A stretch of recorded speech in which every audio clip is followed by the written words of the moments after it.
திருநெல்வேலி மாவட்டம் அடைமதிப்பான் குளத்தில் ஏற்கனவே 5 பேரின் உயிர்களை காவு வாங்கிய சேம்பர் செல்வராஜ் அவர்களுடைய குவாரியில் சுமார் 2 மாதத்திற்கு முன்பாக ஒரு ஏழை ஓட்டுநர் அவருடைய மிகப்பெரிய விபத்து ஏற்பட்டு மயிரிழையில் உயிர் தப்பியிருக்கிறார்.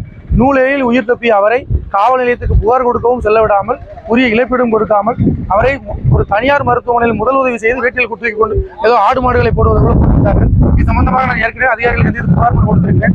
எந்த நடவடிக்கையும் இல்லாத காரணத்தினால் இன்று மாவட்ட ஆட்சித்தலைவரை நேரில் சந்தித்து புகார் மனு கொடுத்தோம். ஆட்சித்தலைவர் அவர்கள் என்னுடைய புகார் மனுவை ஏற்று உரிய நடவடிக்கை எடுக்க வேண்டும் என்று உறுதியளித்திருக்கிறார்கள். நன்மை கிடைக்கும் என்று நம்புகிறோம். குறிப்பாக அந்த குவாரி அடைமதிப்பான்குளம் குவாரி 6 பேரின் உயிர்களை காவு வாங்கிய குவாரி சேம்பர் செல்வராஜ் அவருடைய மகன் குமார் சங்கர் நாராயண் அவர்கள் சம்பந்தப்பட்ட குவாரி.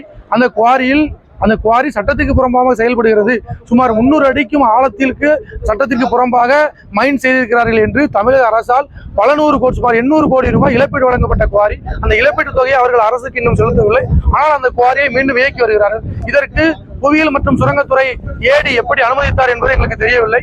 அனைத்து நடவடிக்கையும் எடுப்பதாக மாவட்ட ஆட்சித்தலைவர் அவர்கள் எங்களுக்கு உறுதியளித்திருக்கிறார்கள். முதல் தகவல் அறிக்கை பதிவு செய்து அவர்களுக்கு உரிய இழப்பீடு வழங்க வேண்டும். சட்டப்படி கடும் நடவடிக்கை எடுக்க வேண்டும். சட்டத்திற்கு புறம்பாக இயங்கி வருகிற இது போன்ற குவாரிகளை மாவட்ட ஆட்சித்தலைவர் அவர்கள் ஆய்வு செய்து சட்டப்படி நடவடிக்கை எடுக்க வேண்டும் என்பதை தாழ்மையுடன் தெரிவித்துக் கொள்கிறேன்.